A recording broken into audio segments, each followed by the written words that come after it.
मसीह खुदावंद के पुरफजल और मुकद्दस नाम में आप सबकी सलामती हो।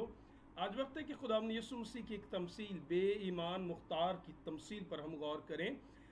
ये तमसील बहुत सारे मुफक्करीन और मुफस्सरीन के लिए, बहुत सारे बाइबल के तालिब इल्मों के लिए थोड़ा मुश्किल का सबब बनती है, लेकिन आज कोशिश करेंगे इस पर बाइबल मुकद्दस में से गौर करें। और मैं फिर कहूँगा कि आपने मुमकिन है कि इस पर पहले भी मुख्तलिफ तफसीरें सुनी हों, और मेरा मकसद किसी शख्स को गलत साबित करना या किसी की दिल आज़ारी करना नहीं है, बल्कि बाइबल मुकद्दस में से नई दरवाज़ों को खोलना है। और अगर आप बाइबल मुकद्दस के तालिब इल्म हैं और इस ख्याल को कबूल कर सकें बहुत बेहतर, अगर कबूल ना कर सकें तो कॉन्टेक्ट नंबर मेरा दिया हुआ है। आप अगर इससे कोई बेहतर ख्याल दे सकें तो मुझे खुशी होगी। मकसद मोहब्बत की रूह से खुदा के कलाम को जानना, सीखना और उसमें बढ़ना है। सो आइए जल्दी से मुकद्दस कलाम में से बेईमान मुख्तार की तमसील, जो एक हैरान करने वाली तमसील है इस एतबार से कि यीशु यहाँ पर एक बददियानत नौकर की तारीफ करते हैं। कैसे? आइए मुकद्दस कलाम पर हम गौर करें, और मैं यकीन रखता हूं कि आप जब इसे जान लेंगे तो फिर आप यकीनन इसे दूसरों के साथ भी पहले खुद जानेंगे और फिर दूसरों के साथ शेयर करेंगे। सो आइए मुकद्दस कलाम में से गौर करें। मुकद्दस कलाम मुकद्दस लूका की 16वें बाब में यीशु ने एक तमसील कही, और वहां पर क्या, फिर उसने शागिर्दों से भी कहा कि किसी दौलतमंद का एक मुख्तार था। मुख्तार अरबी जुबान का लफ्ज़ है जिसका मतलब होता है सरबराह, सरपरस्त, इख्तियार जिसे दिया जाए, मुलाजिम, या दूसरे वर्डों में हम अल्फाज में मैनेजर या स्टूवर्ड भी से कह सकते हैं, जिसे टेम्परेरी तौर पर किसी चीज़ का इख्तियार दिया जाए। तो कलाम में लिखा है कि यीशु कह रहे हैं कि एक दौलतमंद का एक मुख्तार है। उसकी लोगों ने उससे शिकायत की कि ये तेरा माल उड़ाता है।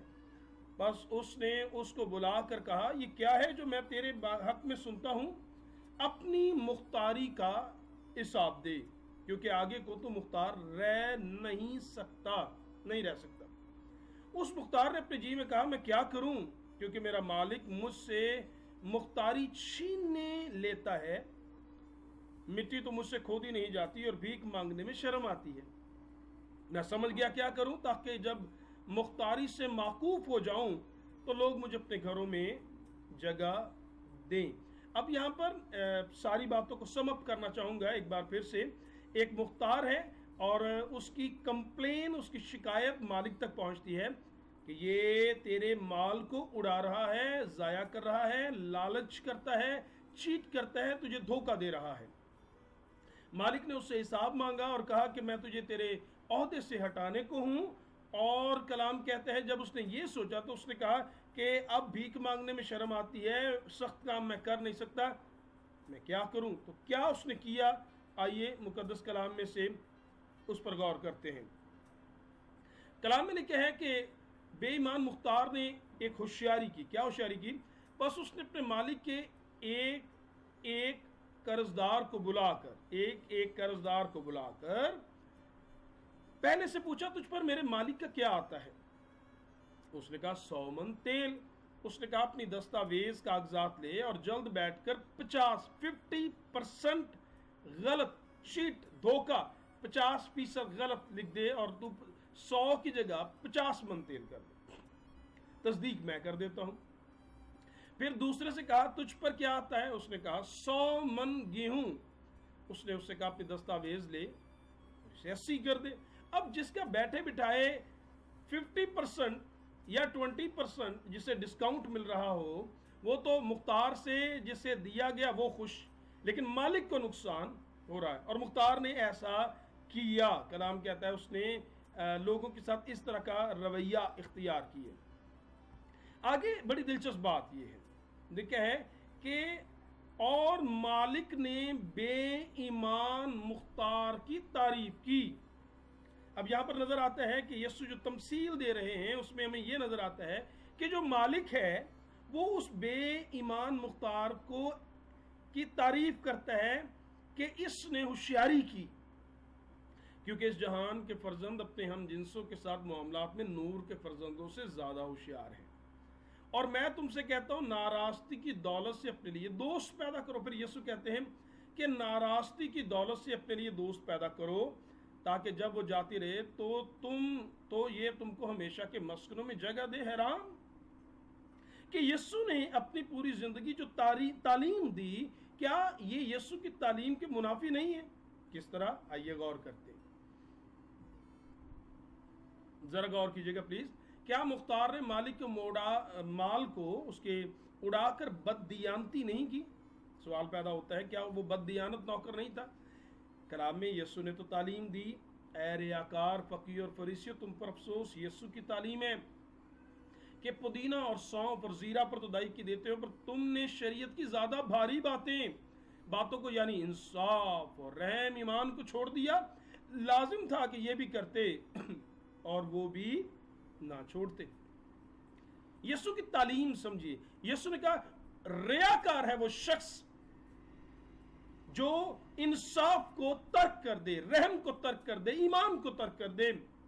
اور کلام میں لکھا ہے ظاہری طور پر وہ راست باز دکھائی دیتا ہے، لیکن وہ چیٹ کرنے والا ہے، وہ دھوکہ دینے والا ہے۔ اور ایسے دھوکہ دینے والے ریاکار شخص کو، بددیانت شخص کو کلام کہتا ہے، یسوع نے تو کہا اس کی ملامت کی اعلانیہ طور پر، اور یہاں پر لکھا ہے اس بے ایمان مختار کی تعریف کی گئی کہ شاباش تو نے ہوشیاری سے کام کیا۔ تو سمجھ آتا ہے کہ یسوع کی وہ بات ٹھیک ہے یا یسوع کی یہ بات ٹھیک ہے؟ یسوع تو کہتا ہے یہ وہ ریاکار ہے جو انصاف کا خون کرے۔ اور کیا مختار اپنے مالک کو دھوکہ نہیں دے رہا تھا جب اس کے مال کو اڑایا؟ غور کیجیے، مختار نے اپنے مالک کے قرض داروں کے درمیان کیا جھوٹ کو فروغ نہیں دیا؟ کیا وہ جھوٹا شخص نہیں تھا جس نے اپنے مالک کے قرض داروں کو بلا کر انہیں جھوٹ کو پروان چڑھانے کے لیے کہا کہ جس کا 100 آتا ہے 50 لکھ دے، جس کا 100 آتا ہے اس کا 80 لکھ دے؟ کیا یہ ہیر پھیر نہیں ہے؟ اور کلام میں تو یسوع نے خود کہا کیونکہ برے خیال، خون ریزی، چوریاں اور جھوٹی گواہیاں دل سے نکلتی ہیں اور یہ آدمی کو ناپاک کرتی ہیں۔ تو یسوع کیوں کر جھوٹ بولنے والے کی تعریف کرے گا؟ یسوع کیسے ایک ایسے شخص کی جو ناپاک ہو جاتا ہے؟ کلام کہتا ہے کہ جو جھوٹی گواہیاں دے وہ ناپاکی ہے، برے خیال ناپاکی ہے، خون ریزی ناپاک ہے، چوریاں ناپاک کر دیتی ہیں، تو یہ دل سے نکلتی چیزیں۔ اور یہاں پر ایک ایسا شخص جو بددیانت ہے، انصاف کا خون کرتا ہے، جو جھوٹی گواہی دے رہا ہے، جھوٹ کو پروان چڑھا رہا ہے، یسوع کہے شاباش تو نے ہوشیاری سے کام کیا۔ کیا یہ یسوع کی تعلیم کے منافی متضاد نظر نہیں آ رہا؟ اور آگے لکھا ہے کیا مختار مالک کے لیے ریاکار اور اس کے مال کا لالچی ملازم نہ تھا؟ کیا اس نے مالک کے مال کا لالچ نہیں کیا کہ اسے اپنی ذات پر اڑایا؟ اڑانا کا مطلب ہی ضائع کرنا، ٹھیک ہے؟ تو کیا وہ لالچی نہیں تھا؟ اور کلام میں لکھا ہے اس نے ان سے کہا خبردار، یسوع نے کہا اپنے آپ کو ہر طرح کے لالچ سے بچائے رکھو کیونکہ کسی کی زندگی اس کے مال پر موقوف نہیں۔ تو بائبل مقدس تو کہہ رہی ہے کہ یسوع نے بار بار اپنی تعلیم میں انصاف پر زور دیا، سچ پر زور دیا، یسوع نے جو کچھ ہے اس پر کنایت کرنے پر زور دیا، اور کسی کو بھی غلط طریقے سے مال کو جمع کرنے پر زور نہیں دیا، بلکہ اس کی ہمیشہ مخالفت کی کہ یہ ریاکاری ہے۔ لیکن یہاں پر پھر کیوں کر یسوع جو ہے ایک بے ایمان مختار کی تعریف کرتے کی ایک تمثیل دیتے ہیں، اور پھر یہ کیوں کہا کہ ناراستی کی دولت سے دوست پیدا کرو؟ تو حیران کرنے والی باتیں۔ سو آئیے بائبل مقدس میں سے مزید اس کو سیکھنے کی کوشش کرتے ہیں کہ اس میں در حقیقت نقطہ کیا ہے خاص۔ میں آپ کے لیے ایک خاص بات رکھنا چاہتا ہوں، میں چاہوں گا جلدی سے بائبل مقدس کے کچھ اور اقتباس سے ہم بات کو سمجھیں کہ کیا غور کیجئے گا کہ یسوع مسیح کے یہ الفاظ جب یسوع نے یہ کہے تو وہ یسوع مسیح کے یہ الفاظ ایک بیان تھے، بیانیہ جملہ تھا یا سوالیہ جملہ تھا؟ آئیے ذرا اس پیسج پر غور کریں اور مجھے آپ نے بتانا ہے جلدی سے پلیز، اگر آپ اس میسج کو سن رہے ہیں اور اگر آپ نے سنا ہے، میں آپ سے بات کر رہا ہوں جی پلیز، تو کامنٹس میں ضرور لکھیے گا کہ آپ نے اسے بیان سمجھا یا سوال سمجھا۔ سوالیہ جملے کے لیے آپ کامنٹس میں سوالیہ نشان ڈال سکتے ہیں، اور بیانیہ کے لیے تو ٹھیک ہے آپ لکھ دیجئے گا بیانیہ، میں سمجھ جاؤں گا آپ کیا کہہ رہے ہیں۔ لیکن اب پطرس اور یعقوب اور یوحنا کو ساتھ لے کر نہایت حیران اور بے قرار ہونے لگا۔ بات ہو رہی یسوع جب گتسمنی کے اس واقعے میں جہاں پر یسوع مسیح کو پکڑا گیا اور یسوع وہاں دعا کر رہے تھے، اور اس کے بعد کلام میں لکھا پکڑ کر یسوع مسیح کو مصلوب کرنے کے لیے عدالتوں میں لے کر گیا اور پھر اسے مصلوب کیا گیا، تو میں اس رات کی بات کر رہا ہوں۔ کہ لکھا ہے यसु, पतरस, याकूब और यूहन्ना 3 शागिर्दों को खास तौर पर, गो कि सारे शागिर्द लेकिन 3 को खास आगे लेकर गया और पहाड़ पर दुआ करने लगा और उनसे कहा मेरी जान निहायत गमगीन है, यहाँ तक कि मरने की नौबत पहुंच गई है, तुम यहाँ ठहरो और जागते रहो। और थोड़ा आगे बढ़ा और ज़मीन पर गिरकर दुआ करने लगा, अगर हो सके तो ये घड़ी मुझसे टल जाए। फिर वो आया और उन्हें सोते पाकर पतरस का, शमौन तू सोता है क्या, तू एक घड़ी भी जाग न सका, जागो और दुआ करो ताकि आजमाइश में ना पड़ो। रूह तो मुस्तैद है मगर जिस्म कमजोर है। और फिर चला गया और वही बात कहकर दुआ की और फिर आकर उन्हें सोते पाया, क्योंकि उनकी आंखें नींद से भरी थी और वो ना जानते थे कि उसे क्या जवाब दे। फिर तीसरी बार आकर उनसे कहा, अब सोते रहो। जल्दी से बताइए ये जुमला क्या है, अब सोते रहो। यसु कह रहे हैं अब सोते रहो और आराम करो। और बस वक्त आ पहुंचा है, देखो इब्ने आदम गुनहगारों के हाथ में हवाला किया जाता है, उठो चले, मेरा पकड़वाने वाला नजदीक। अब सवाल ये पैदा, यसु ने वहां पर जो जुमला इस्तेमाल किया वो क्या है, अब सोते रहो और आराम करो। तो क्या आप मुझे बता सकते हैं ये यसु के सवालिया जुमला है या बयानिया जुमला है? याद रहे बोलते वक्त लबो लहजा कभी कभी बताता है कि ये सवाल क्या है। तो यसु ने दरअसल वहां पर क्या कह रहे हैं, यसु कहते हैं कि मुझे पकड़वाने वाला आ गया, अब इब्ने आदम को पकड़वाया जाएगा, अफरा तफरी और जुल्म का टाइम आ गया है, अबलीस की घड़ी आ गई है। क्या तुम इस वक्त भी सोते रहोगे? क्या तुम अब भी सोते रहोगे? क्योंकि अब तो सो सकते, लेकिन यीशु ने कहा अब सोते रहो और आराम करो। तो याद रहे इसका मतलब ये नहीं था, उसका मतलब ये यीशु ने दरअसल ये सवालिया जुमला है जिसे बयानिया अंदाज में लिखा गया है, बोलते वक्त लबो लहजा जाहिर कर देता है कि जुमला सवालिया है या बयानिया, मतलब सवाल पूछा जा रहा है या बयान दिया जा रहा है। तो यीशु दरअसल वहां पर सवाल कर रहे थे कि आप भी सोते रहोगे और आराम करोगे? इसका जवाब होगा हरगिज नहीं। एक और मैं वाकया आपके लिए चाहता हूं कि मैं आपके सामने रखूं, गौर कीजिएगा प्लीज। कलाम में क्या है, फिर मरियम ने जट्टा मासी का आधा सेर खालिस और बेश कीमत इतर लेकर यीशु के पांव पर डाला। एक औरत जो कि कलाम मुकद्दस कहते हैं मरथा और लाजर की बहन है, और लाजर के जिंदा होने पर अपनी मोहब्बत का इजहार करने के लिए यीशु के सर पर और पाँव पर उसने इतर डाला। और कलाम कहता है जब पाँव पर इतर डाल दिया और अपने बालों से उसके पाँव पहुंचे और घर इतर की खुशबू से महक गया। वाओ! मगर उसके शागिर्दों में से एक शख्स यहूदा इस्करियोती उसे पकड़ने को था, कहने लगा ये इतर 300 दिनार में बेचकर गरीबों को क्यों ना दिया गया, जाया हो गया। तो ये तो 300 दिनार का बेचा जा सकता था, फायदा हो जाता, थैली में माल आ जाता, जाया हो गया सब कुछ। उसने इसलिए ना कहा कि गरीबों की फिक्र थी, बल्कि इसलिए कि चोर था और चूंकि उसके पास उनकी थैली रहती थी, ट्रेजरार था, खजांची था जी वो शागिर्दों के दरमियान, उसने जो कुछ उसमें पड़ता था निकाल लेता। पर यीशु ने कहा उसे ये इतर मेरे दफन के दिन के लिए रखने दे। तो क्या इतर मौजूद था? यीशु ये कह रहे हैं कि ये रख लीजिए, मेरे दफन के दिन के लिए इसे रखने दे। तो क्या कहना चाह रहे हैं, बात को समझिएगा प्लीज। तो फिर मैं वही सवाल करूंगा, क्या ये बयानिया जुमला है या सवालिया जुमला है? तो बड़ा सादा सा जवाब होगा, ये जुमला सवालिया। यीशु का लबो लहजा अंदाज ये बता रहा था, यीशु ये कह रहे थे क्या वो इसे मेरे दफन के दिन के लिए रखने देती, रहने देती? आप और मैं अपनी डेली जो रूटीन लाइफ है, डेली की जो हमारी रोज़मर्रा की ज़िंदगी है, हम भी कभी कभी इस तरह के अल्फाज इस्तेमाल करते हैं कि मैंने चोरी की है। अब अगर आप इसका मतलब ये है कि कभी आपकी किसी ने कुछ चीज़ ली हो और आप किसी को शक की वजह से कहें कि आपने ये चोरी की है, तो आपने चोरी की है, तो इसका मतलब आप जब उसे कहते हैं आपने चोरी की है, तो इसका मतलब अगर साफ कहें तो आपने कह दिया है कि आपने की है।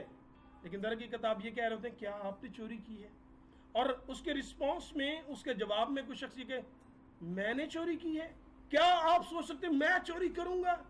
तो अब इसका मतलब ये है कि वो भी ये सवाल कर रहे हैं क्या आप सोच कैसे सकते हैं कि मैंने चोरी की है? लेकिन दोनों में मैंने चोरी की है, आपने चोरी की है, मतलब बड़ा सादा सा है कि इस तरह अगर हम इसे बयान समझें स्टेट जुमला कहें तो इसका मतलब ये है कि हम इल्जाम लगा रहे हैं और वो कबूल कर रहा है कि मैंने चोरी की, लेकिन दर हकीकत लबो लहजा जाहिर करेगा क्या मैंने चोरी की है, ओ मैं चोरी की थी, मैंने चोरी की है। तो मतलब बड़ा सादा से आप और मैं अपनी रोजमर्रा की जिंदगी में ऐसे अल्फाज इस्तेमाल करते हैं। फिर मैंने आपको धोखा दिया, आप ऐसा सोच भी कैसे सकते हैं कि मैंने आपको धोखा दिया, लेकिन जुमले में ऐसा लिखा है जैसे हम कह रहे हैं कि मैंने आपको धोखा दिया है।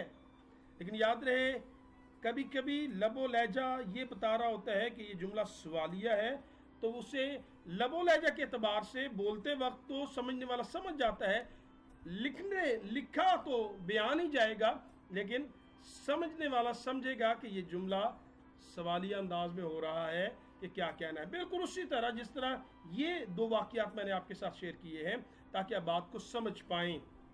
इसी तरह जब यीशु मसीह ने कहा और मालिक ने बेईमान मुख्तार की तारीफ की, एक शख्स रियाकारी कर रहा है, एक शख्स झूठ को प्रमाण दे रहा है, एक तरफ लालच कर रहा है, तो यीशु कैसे कह सकते हैं कि शाबाश उस मुख्तार की तारीफ की गई?